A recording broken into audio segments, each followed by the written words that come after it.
Class में हम बात करेंगे ग्राफ्स के बारे में, है ना। पोजीशन टाइम ग्राफ क्या होता है, वेलोसिटी टाइम ग्राफ क्या होता है, यूनिफॉर्म मोशन के अंदर स्पीड और इंस्टेंटेनियस स्पीड इस ग्राफ के थ्रू हम कैसे देखते हैं, इन सब चीजों के बारे में हम बात करेंगे। तो आज का वीडियो कंप्लीट लेक्चर होने वाला है किसके ऊपर, स्पीड के ऊपर, वेलोसिटी के ऊपर, average speed, instantaneous speed, velocity, instantaneous velocity और ग्राफ्स के ऊपर। तो स्टार्ट करते हैं। देखो अभी हम क्या स्टडी कर रहे हैं, यूनिफॉर्म मोशन। तो यूनिफॉर्म मोशन का मतलब क्या होता है,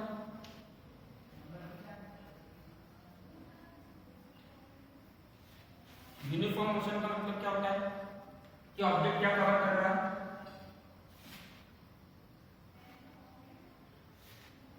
है ना, इक्वल डिस्टेंस ट्रेवल कर रहा है इक्वल इंटरवल ऑफ टाइम में। मान लो कि अगर मैंने ओ पॉइंट से चलना चालू करा, शुरू के 5 सेकंड में मैं चला 10 मीटर, अगले 5 सेकंड में मतलब टाइम यहाँ पर घड़ी में देखा तो टाइम हो गया था 10 सेकंड और मेरी डिस्टेंस हो गई थी पॉइंट ओ से 20 मीटर। अगली बार देखा तो 15 सेकंड और डिस्टेंस हो गई मेरी 30 मीटर। तो एक चीज बताओ, हर सेकंड कितनी डिस्टेंस ट्रेवल कर रहा हूँ, हर 5 सेकंड में कितनी डिस्टेंस ट्रेवल हो रही है, 10 मीटर। शुरू के 5 सेकंड में 10, बाद के 5 सेकंड में भी 10 और लास्ट के 5 सेकंड में भी 10 मीटर। तो ऐसा मोशन जिसमें ऑब्जेक्ट इक्वल डिस्टेंस ट्रेवल करता है इक्वल इंटरवल ऑफ टाइम में, उसी को हम क्या बोलते हैं, यूनिफॉर्म मोशन, है ना। अब हमने स्पीड के बारे में बात करी थी कि मान लो अगर पॉइंट ओ से मैंने चलना चालू करा, 5 मीटर में ऐसा चला, फिर 4 मीटर में ऐसा चला और 2 मीटर में, 3 मीटर में ऐसा चला। ठीक, जब यहाँ पे घड़ी देख रहा था तब टाइम 0 सेकंड था मेरी घड़ी में और यहाँ पर देखा तो 5 4 3 12 चलो कितना हो गया, 4 सेकंड टाइम है। तो एक चीज बताओ, क्या ये मोशन अभी देखो इसके अंदर हमको पर्टिकुलर टाइम में दे रखा है कि 0 से 1 सेकंड में यहाँ पर आया, 2 सेकंड में। अगर मैं सिर्फ अभी आपसे पूछता हूँ स्पीड, तो स्पीड क्या हो जाएगी,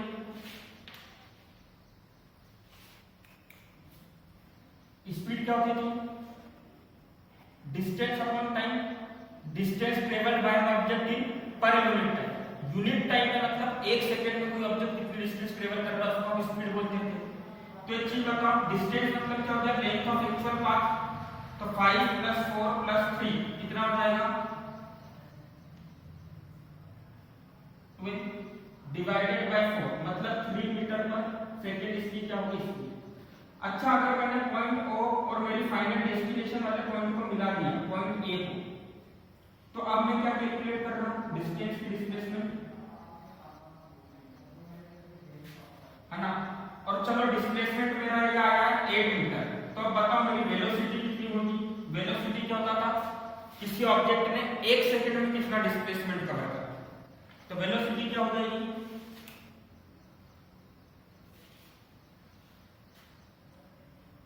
क्या हो जाएगी वेलोसिटी,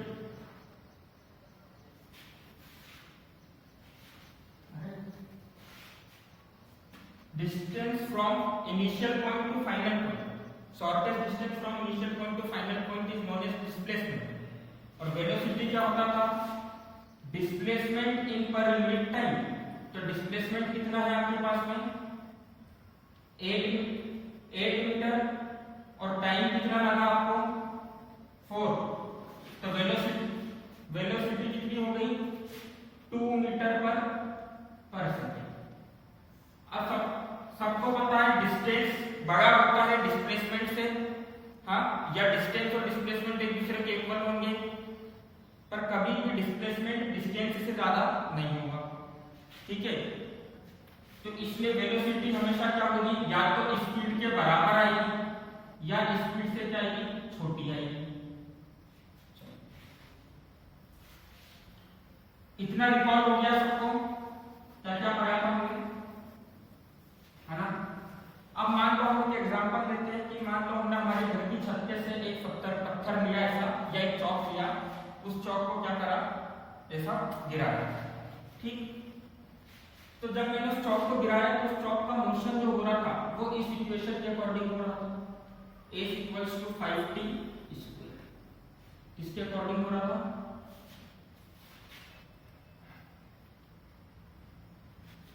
है ना। तो एस क्या बता रहा है, पोजीशन, और टी क्या बता रहा है, टाइम। तो चलो हम ग्राफ के पॉइंट निकाल लेते हैं, जैसे हम क्लास 10th में करते थे। अगर आपको ग्राफ बनाना रहता तो हम क्या करते थे, अज्यूम कर करके ग्राफ के पॉइंट निकाल लेते तो निकाल। तो ये हो गया टी, ये हो गया एस। जब टाइम 0 सेकंड था तो मेरे पत्थर का डिस्टेंस कितना था, पोजीशन क्या थी पत्थर की, टाइम 0 सेकंड, पोजीशन 0। चलो टाइम 1 सेकंड तो पोजीशन क्या होगी, 5। Very good. टाइम 2 सेकंड तो पोजीशन क्या होगी, 20, है ना। मीटर में चल रहा है ध्यान। चलो टाइम 3 सेकंड तो पोजीशन कितनी होगी, 40। चलो है ना। चलो ये चीजें याद रखना। अब हम क्या करने जा रहे हैं, एक ग्राफ बनाएंगे जिसके अंदर क्या होगा, देखो इस ग्राफ को हम बनाने जा रहे हैं। तो एक्स एक्सिस पर हम लेते हैं इंडिपेंडेंट वेरिएबल। तो एक्स एक्सिस पर हमने किसको लिया है, इंडिपेंडेंट वेरिएबल टाइम। और हमने देखा कि पोजीशन किसके ऊपर डिपेंड कर रही है, टाइम के ऊपर। हमारे पत्थर की पोजीशन किसके ऊपर डिपेंड कर रही है, टाइम के ऊपर। जैसे जैसे टाइम बढ़ता जाएगा पत्थर और नीचे आता जाएगा। तो वाई एक्सिस के ऊपर हमने क्या बता दिया, पोजीशन, है ना। अब पोजीशन को हम डिस्प्लेसमेंट भी बोल सकते हैं और डिस्टेंस भी बोल सकते हैं। जनरली अगर पत्थर गिराया है और पत्थर ऐसे गिर रहा है, मतलब डिस्टेंस और डिस्प्लेसमेंट एक ही बात होगी, क्योंकि स्ट्रेट लाइन में ट्रेवल कर रहा है, हो जाएगा ना। देखो डिस्टेंस और डिस्प्लेसमेंट एक चीज हो जाएगी। अब देखो अपन इसका ग्राफ बनाते हैं। तो ये 0 पॉइंट, है ना, ये 1 सेकेंड, ये 2 सेकेंड, ये 2 सेकेंड और ये 3 सेकेंड। तो जब हमने इसका ग्राफ बनाया तो इसका ग्राफ कैसा बना,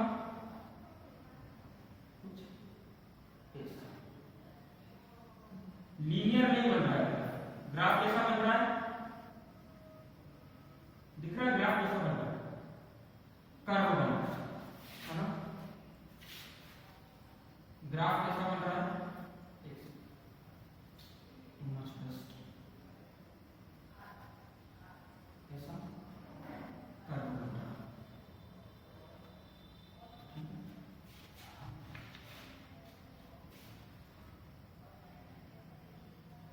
अच्छा पॉइंट 1 पर डिस्प्लेसमेंट कितना है, 5। पॉइंट 2 पर डिस्प्लेसमेंट कितना है, 20। पॉइंट 3 पर डिस्प्लेसमेंट कितना है, 45। तो ये क्या है, एक ग्राफ है किसके बीच में, पोजीशन और टाइम के बीच में। तो एक ऐसा ग्राफ जो कि हम ऑब्जेक्ट की पोजीशन और टाइम के बीच में बनाते हैं, उसको कौन सा ग्राफ बोलेंगे हम, पोजीशन टाइम ग्राफ। कौन सा ग्राफ बोलेंगे, पोजीशन टाइम ग्राफ। तो ऐसा ग्राफ जो कि ऑब्जेक्ट की पोजीशन और टाइम के बीच में बनता हो उसे हम बोलते हैं पोजीशन टाइम ग्राफ। चलो अब देखो अगर मैं बात करूं तो शुरू के 1 सेकंड में इसने डिस्टेंस ट्रेवल करी 5 मीटर, अगले 1 सेकंड में इसने डिस्टेंस ट्रेवल करी 15 मीटर, और अगले आने वाले 1 सेकंड में इसने डिस्टेंस कितनी ट्रेवल करी, 25 मीटर। तो क्या ये यूनिफॉर्म मोशन है,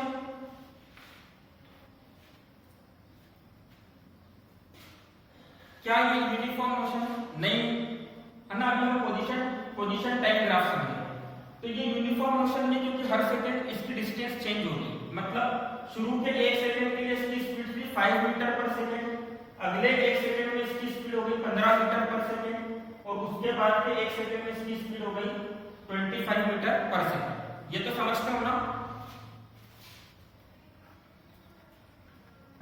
फर्स्ट 1 सेकंड में स्पीड कितनी थी, 5 मीटर डिस्टेंस से 1 से डिवाइड कर दिया, इसको 1 से डिवाइड कर दिया, इसको 1 से डिवाइड कर दिया, 15 मीटर, 25 मीटर और 5 मीटर पर सेकंड।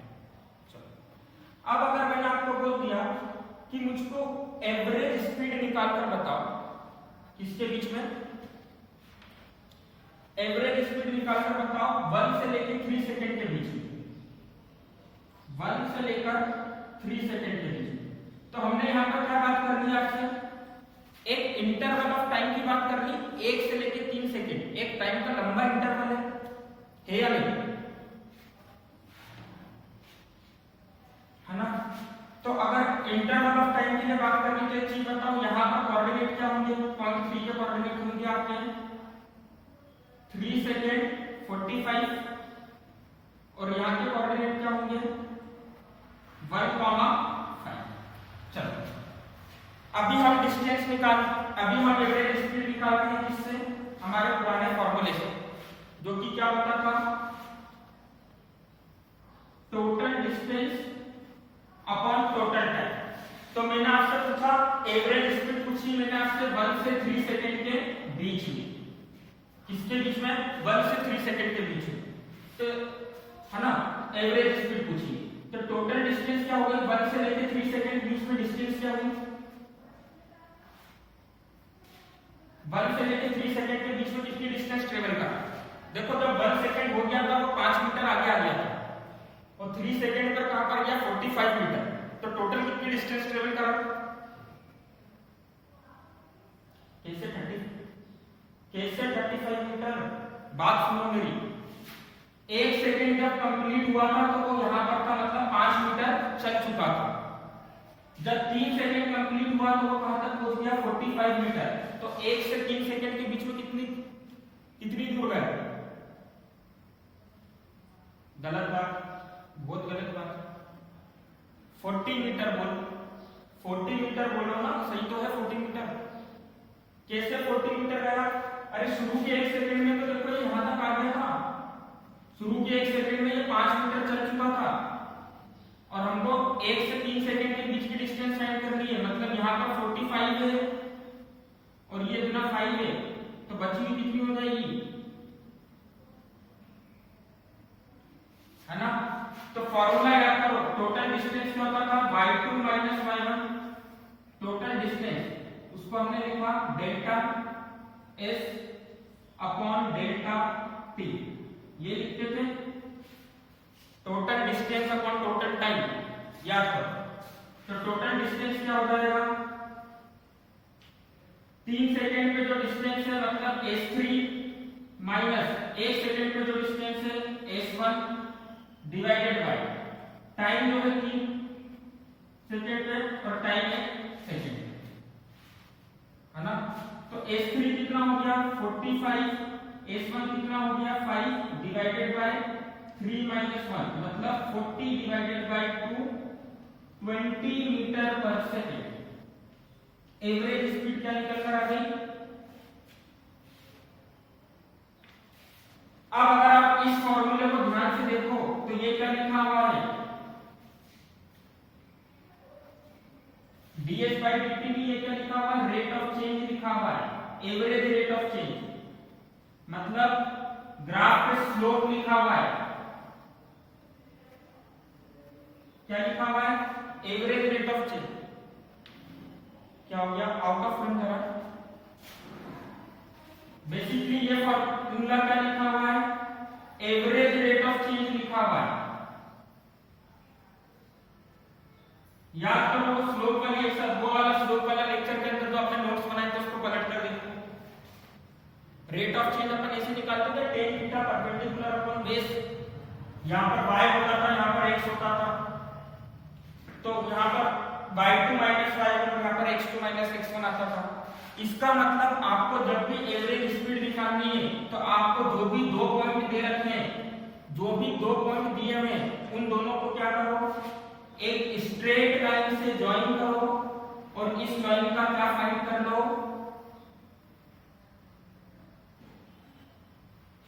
इस tan थीटा फाइंड कर लो, मतलब इस लाइन का क्या फाइंड कर लो, स्लोप फाइंड कर लो। तो जो इस लाइन का स्लोप होगा वही आपकी क्या होगी, एवरेज स्पीड। समझ में आ गया एवरेज स्पीड का कॉन्सेप्ट, है ना। अब देखो एवरेज स्पीड यहां से क्या निकल कर रही है, अगर आप यहां से भी स्लोप निकालोगे tan theta perpendicular upon base, मतलब सबसे पहले इस ट्रायंगल के अंदर क्या करोगे, ये 3, 45 1, 5।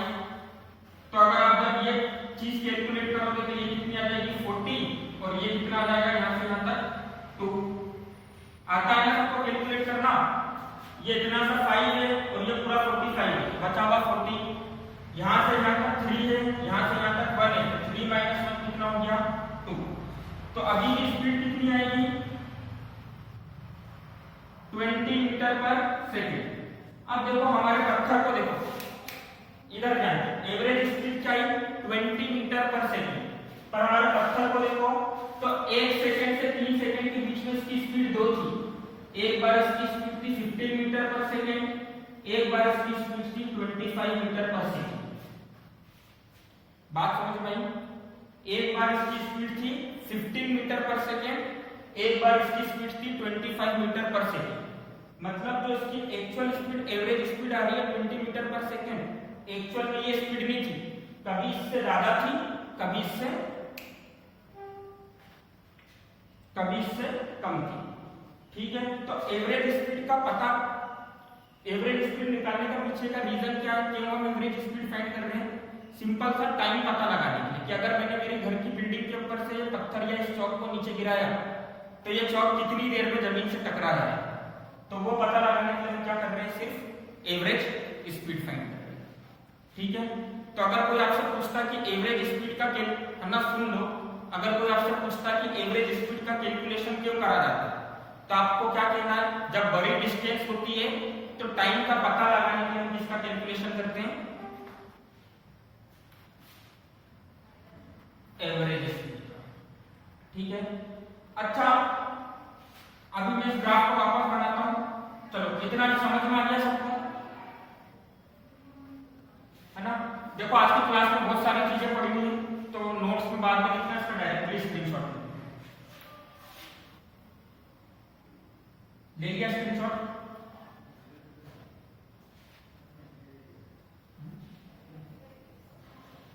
सिर्फ आज के लिए परमिट कर रहा हूं, क्योंकि टॉपिक्स बहुत सारे कवर करना है, रोज नहीं करेंगे।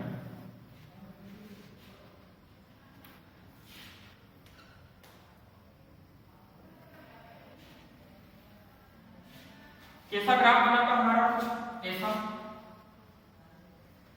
अब क्यों ना हम स्लोप, जब हम स्लोप की ही बात करने लगते हैं, तो ये तो टाइम 0 था, यहां पर टाइम 1 था।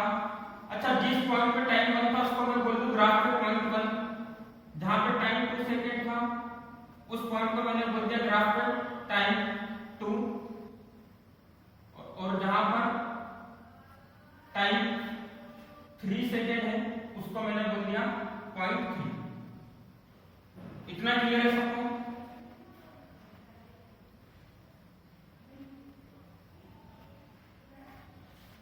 अब देखो, अगर मैं पॉइंट 1 पर स्लोप फाइंड करता हूं, तो पॉइंट 1 पे स्लोप क्या होगा, इस पॉइंट 1 पे टेंजेंट बनाऊं, दिख रही है ना सबको टेंजेंट, और इसके लिए क्या निकालूं, tan थीटा। पॉइंट 2 पे स्लोप क्या होगा, इस पॉइंट पे टेंजेंट बनाऊं, और इसके लिए क्या निकालूं, tan थीटा 2। और अगर पॉइंट 3 की बात करूं तो पॉइंट 3 पर टेंजेंट बनाऊं, और उसके लिए क्या निकालूं, tan थीटा 3। एक चीज बताओ, स्लोप चेंज हो रहा है कि सेम? ये tan थीटा की वैल्यू सेम है कि चेंज है? देखो यहां पर एंगल कैसा बन रहा था, हाँ पॉइंट 1 पे एंगल ऐसा बन रहा है, मतलब कुछ 30-40 डिग्री। अब यहां पर देखो तो एंगल बढ़ गया, है ना, 70-80 के आसपास आ गया, और यहां पर तो बिल्कुल 90 के करीब है। समझ गए? मतलब अगर मैं आपसे पूछूं थीटा 1, थीटा 2 और थीटा 3 में कौन बड़ा है, आप क्या बोलोगे, सर थीटा 3 सबसे बड़ा है, थीटा 2 से छोटा है, और थीटा 1 सबसे छोटा है। दिख रहा है ना डायग्राम में, है ना? अब अगर आपको मैंने बोल दिया, अच्छा पोजीशन टाइम ग्राफ है, कौन सा ग्राफ है, पोजीशन और टाइम। अब देखो पोजीशन टाइम ग्राफ का स्लोप हमको क्या देता है, वेलोसिटी। अभी हमने स्लोप निकाला था 2 पॉइंट के बीच में, तो उसने क्या दी, स्पीड की अगर हम डायरेक्शन दे देंगे तो वो क्या हो जाएगी, वेलोसिटी। तो यहाँ पर स्टार बना के अपनी कॉपी में अच्छे से लिख लो, slope of position time graph, slope of position time graph क्या देगा आपको, हमेशा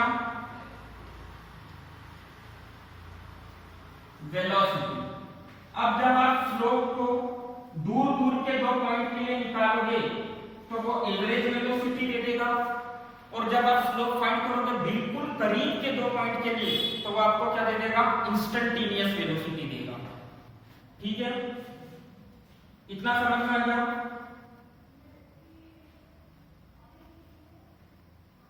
अब देखो क्योंकि यहाँ पे स्लोप हर बार चेंज हो रहा है, 1 सेकेंड पे स्लोप चेंज हुआ, इसका मतलब 1 सेकेंड पे स्पीड क्या थी, 5 मीटर पर सेकेंड थी, 0 से 1 के बीच में। 1 से 2 सेकेंड के बीच में स्लोप वापस चेंज हो गया, स्पीड चेंज हो गई। 2 से 3 के बीच में स्लोप वापस इंक्रीज हो गया, स्पीड भी बढ़ गई। तो ऐसे मोशन को हम क्या बोलेंगे, नॉन यूनिफॉर्म मोशन। कैसा मोशन बोलेंगे,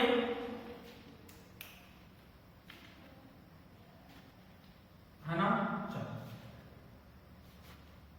इतनी कहानी सबको समझ में आ गई। ये लाइन लिख लो, बहुत इंपॉर्टेंट लाइन है, इसका हम यूज करने वाले हैं।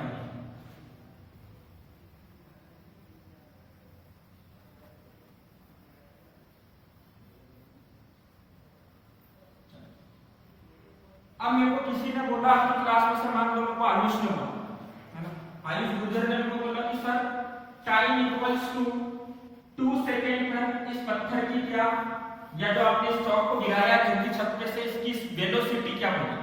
क्या पूछा उसने ऐसे कि sir time equals to 2 second में आपने जब पत्थर को गिरा दिया था उसके 2 सेकेंड बाद, मतलब टाइम इक्वल्स टू 2 सेकेंड पर उसकी वेलोसिटी क्या होगी, कैसे फाइंड करेंगे। तो देखो जब भी हमको वेलोसिटी निकालना होगा पोजीशन टाइम ग्राफ पर, हम क्या फाइंड करेंगे,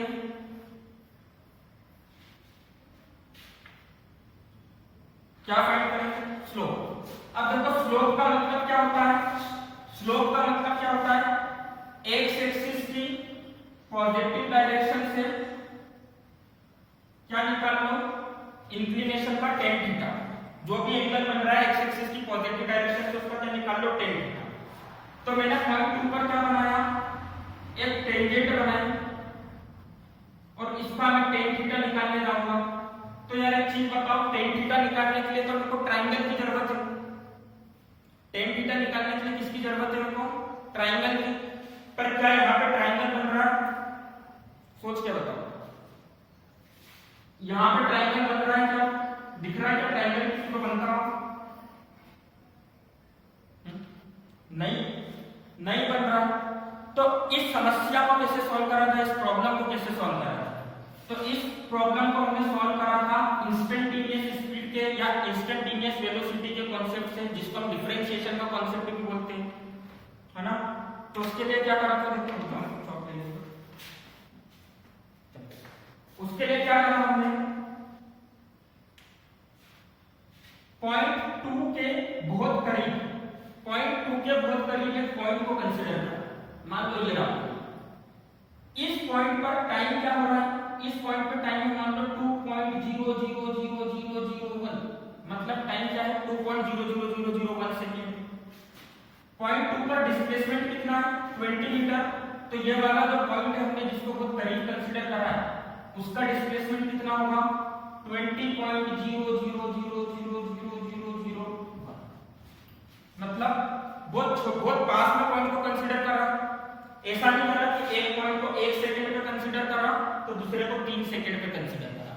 यहाँ पर तो हमने पॉइंट कंसीडर करा, उसको कितनी गैप पे कंसीडर करा, बहुत छोटी से इंटरवल में कंसीडर करा। क्लियर है सबको,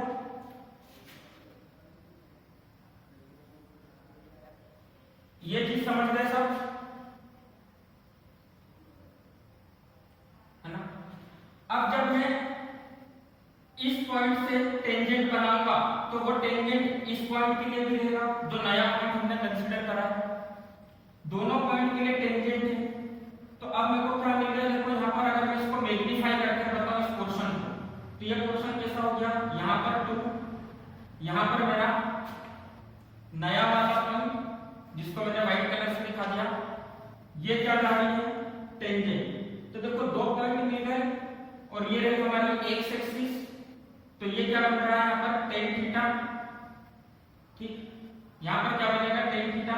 तो यहाँ से हमने परपेंडिकुलर गिराया, तो ये क्या बन गया राइट एंगल ट्रायंगल बन गया ट्रायंगल। अब तो ये तो क्या हो गया आपका tan थीटा, ये तो क्या हो जाएगा आपका tan थीटा। चलो यहां पे इस पॉइंट के कोऑर्डिनेट क्या थे अभी 2, 20 और इस पॉइंट के कोऑर्डिनेट ये लिखे हुए है ना 2.0001 है ना, नहीं लिख रहा हूं मैं तो बहुत ज्यादा क्लियर है सबको। ट्रायंगल बन गया।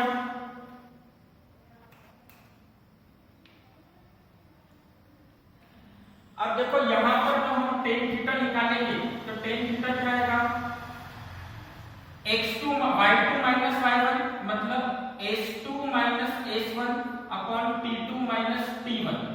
अब एक चीज बताओ s2 माइनस s1 मतलब 20 पॉइंट इतने सारे जीरो लास्ट में जो 1 है उसमें से क्या माइनस करूंगा 20, तो आंसर में बड़ा आंसर आ जाएगा छोटा वैल्यू मिलेगा, छोटी वैल्यू मिलेगा। तो इतनी छोटी सी वैल्यू को हम डेल्टा एस लिखने की जगह आपसे क्या लिखेंगे ds, क्या लिखेंगे और t2 माइनस t1 देखो टाइम भी बहुत छोटा सा मिलेगा, तो इस छोटे से टाइम के लिए इसमें से अगर मैं 2 माइनस करूं तो 0.0001 सेकंड मतलब बहुत छोटा सा बहुत कम टाइम है, तो इसको हम क्या लिखेंगे dt। तो ये बताओ ये क्या हो गया differentiation of distance with respect to time या differentiation of displacement with respect to time, और यही क्या होती है हमारी इंस्टेंटेनियस वेलोसिटी। समझ गए सर?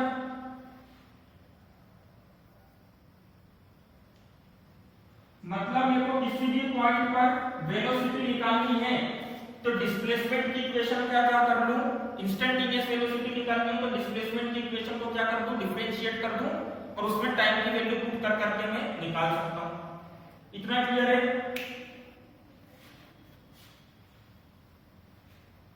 चलो तो निकाल लेते हैं क्या हो जाएगा s equals to 5t square. बताओ इसका डिफरेंशिएशन ds बाय dt, सबने डिफरेंशिएशन की क्लास अटेंड करी थी, क्या होगा कितना हो जाएगा 10t। जिन्होंने नहीं करी है वैसे लिंक मांग लेना, लिंक में से देखना है ना क्या हो जाएगा डिफरेंशिएशन 10t। तो वेलोसिटी कितनी हो गई 10t। अब वेलोसिटी में से आयुष कितने टाइम पे पूछी थी 2 सेकंड, कितनी हो जाएगी आयुष वेलोसिटी 2 सेकंड पर कितनी हो जाएगी 20 मीटर पर सेकंड, 20 मीटर पर सेकंड। कब टाइम इक्वल्स टू 2 सेकंड। मान लो किसी और ने वेलोसिटी में से पूछी थी बताओ सर 0.5 सेकंड पे पत्थर की वेलोसिटी क्या होगी, कितनी हो जाएगी 0.5 सेकंड, वेरी गुड 5 मीटर पर सेकंड। तो इंस्टेंटेनियस वेलोसिटी और एवरेज वेलोसिटी का कांसेप्ट समझ में आ गया सबको? पोजीशन टाइम ग्राफ समझ में आ गया कि पोजीशन टाइम ग्राफ क्या होता है, जो ग्राफ वो ग्राफ है जिसको हम किसके बीच में बनाते हैं। अच्छा एक बहुत इंपॉर्टेंट पॉइंट जो हमने यहां से सीखा वो क्या था कि पोजीशन टाइम ग्राफ का स्लोप हमको हमेशा क्या देगा, पोजीशन टाइम ग्राफ का स्लोप क्या देगा जल्दी से बताओ सब, रिपीट करो वेलोसिटी। सबको समझ में आ गया? अब हम देखो अब हम पोजीशन टाइम ग्राफ बनाएंगे किसके लिए, position time graph for uniform motion. किसके लिए बना रहे हैं यूनिफॉर्म मोशन। यूनिफॉर्म मोशन है मतलब ऑब्जेक्ट क्या कर रहा है इक्वल डिस्टेंस ट्रेवल कर रहा है इक्वल इंटरवल ऑफ टाइम है ना। तो मान लो इसकी इक्वेशन मैंने ले ली s equals to 5t, t square की जगह क्या ले लिया s इक्वल्स टू 5t। बनाओ पॉइंट्स, क्या क्या पॉइंट आ जाएंगे ग्राफ में, displacement time, time 0 second, displacement 0 second, time 1 second 5 metre, time 2 second 10, ठीक 3 कितना हो जाएगा 50। तो हर सेकंड कितनी डिस्टेंस कवर कर रहा है 5 मीटर। तो ये कैसा मोशन है यूनिफॉर्म मोशन। जब आप इसका ग्राफ बनाओगे, कैसे ग्राफ बनाओगे, जब आप इसका एक्स एक्सिस पे मान लो आपने टाइम लिया और वाई एक्सिस पर आपने क्या लिया डिस्प्लेसमेंट, तो आप जब इसका ग्राफ बनाओगे तो इसका ग्राफ क्या होगा एक ऐसा ग्राफ बनेगा,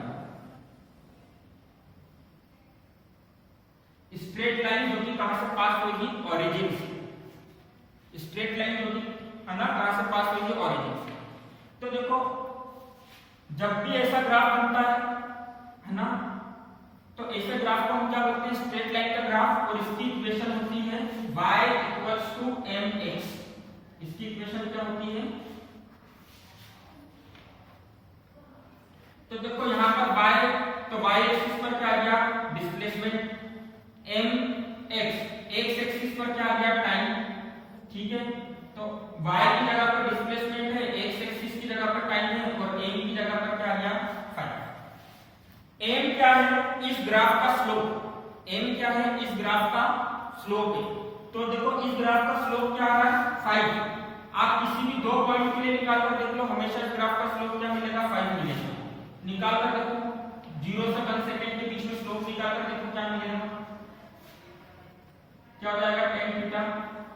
y2 - y1 5 - 0, t2 - t1 1 - 0, कितना आ गया, 5। चलो 2 सेकंड से लेकर 3 सेकंड के बीच में निकाल कर बताओ स्लोप क्या होगा।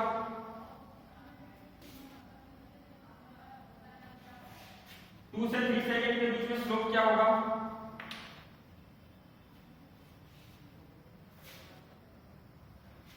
है ना, 15 - 10 डिवाइडेड बाय 3 - 2, मतलब कितना हो गया, 5। तो देखो स्ट्रेट लाइन का स्लोप चेंज नहीं होता है। यहां से हमको एक और चीज समझ में आई कि स्ट्रेट लाइन का स्लोप चेंज नहीं होता, क्योंकि स्लोप क्या होता है, एक्स एक्सिस की पॉजिटिव डायरेक्शन के साथ में tan थीटा। तो देखो यहां पर कभी भी एंगल चेंज होगा क्या, क्लास 9 में आपने पढ़ा था, अगर पैरेलल लाइंस के बीच में ऐसे ऐसे एंगल बनते हैं तो इनको हम करस्पॉन्डिंग एंगल बोलते हैं। तो ये एंगल्स हमेशा एक दूसरे के इक्वल होंगे। अगर हमेशा इक्वल होंगे तो क्या tan थीटा की वैल्यू चेंज होगी, है ना। तो यूनिफॉर्म मोशन में स्लोप चेंज नहीं हो रहा। तो यूनिफॉर्म मोशन का मतलब स्लोप क्या है, कांस्टेंट। स्लोप क्या है, कांस्टेंट। स्लोप चेंज नहीं हो रहा मतलब स्लोप कांस्टेंट है। और अगर स्लोप कांस्टेंट है मतलब वेलोसिटी क्या है,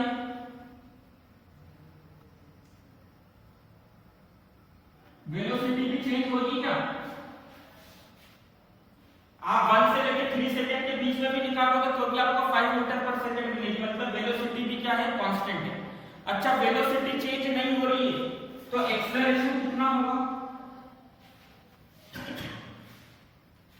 एक्सेलरेशन कितना होगा, एक्सेलरेशन क्या होता है, change in velocity divided by per unit. तो एक्सेलरेशन कितना होगा, अगर वेलोसिटी चेंज नहीं हो रही तो एक्सेलरेशन कितना होगा, अरे 0 होगा ना।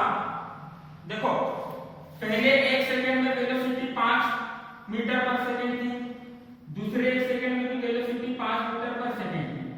मैंने बोला 0 से लेकर 2 सेकंड के बीच में आपको क्या निकाल कर बताओ, एक्सेलरेशन।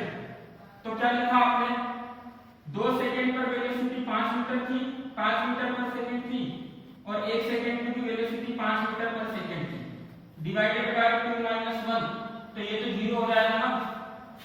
मतलब अगर मोशन यूनिफॉर्म है तो एक्सेलरेशन क्या होगा, 0, मतलब कोई एक्सेलरेशन नहीं होगा, एक ही स्पीड से मिलेगा। क्लियर है सबको। तो ये किसका पोजीशन टाइम ग्राफ का, position time graph of uniform motion.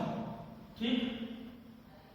अच्छा इस यूनिफॉर्म मोशन के अंदर एक और चीज हो रही है, स्पीड क्या है, सेम है, पर टाइम के साथ में डिस्टेंस इंक्रीज होते जा रहा है। डिस्टेंस इंक्रीज हो रही है ना, पहले 1 सेकंड में 5 मीटर की दूरी पे था, दूसरे 1 सेकंड में 10 मीटर की दूरी पे चले गया, बाद के 1 सेकंड में 15 मीटर की दूरी पे चले गया। मतलब डिस्टेंस इंक्रीज होते जा रही है पर स्पीड क्या है। चलो इसका स्क्रीनशॉट ले लिया। अब देखो अगर कोई ऑब्जेक्ट रेस्ट में होगा तो उसका पोजीशन टाइम ग्राफ के सामने कोई बता सकता है हमको, अगर कोई ऑब्जेक्ट रेस्ट में है, जैसे हम हमारी स्कूल की बिल्डिंग की बात कर रहे हैं, है ना। अगर हम हमारे स्कूल की बिल्डिंग की बात करें तो ये मान लो ये टाइम एक्सिस और ये स्कूल में बिल्डिंग का डिस्प्लेसमेंट, क्लियर, ऐसे। अब मैं स्कूल के गेट के पास में खड़ा होकर स्कूल को ऑब्जर्व कर रहा हूँ कि स्कूल का डिस्प्लेसमेंट कितना होता है टाइम के साथ साथ। तो जब मैंने 0 सेकंड पे देखा तो स्कूल अभी भी अपनी पोजीशन पर था। जब टाइम इक्वल्स टू 1 सेकंड पे देखा तब भी स्कूल क्या था, पोजीशन पर था। मतलब मैंने मेरी बाइक से देखा, मतलब मान लो अपन ने स्कूल को देखा जब टर्न से अपन आते हैं ना, तो ये डिस्टेंस है कुछ 100 मीटर, वहां से मैं ऑब्जर्व कर। तो जब टाइम 0 सेकंड को ऑब्जर्व करा तब भी स्कूल 100 मीटर की दूरी पे था। 1 सेकंड को ऑब्जर्व करा मैंने तब भी स्कूल कितनी दूरी से था, 100 मीटर की दूरी पे था। 2 सेकंड को ऑब्जर्व करूंगा तब भी स्कूल कितनी दूरी पर होगा, 100 मीटर की दूरी पर। तो ये ग्राफ कैसा बनेगा, कुछ इस तरह।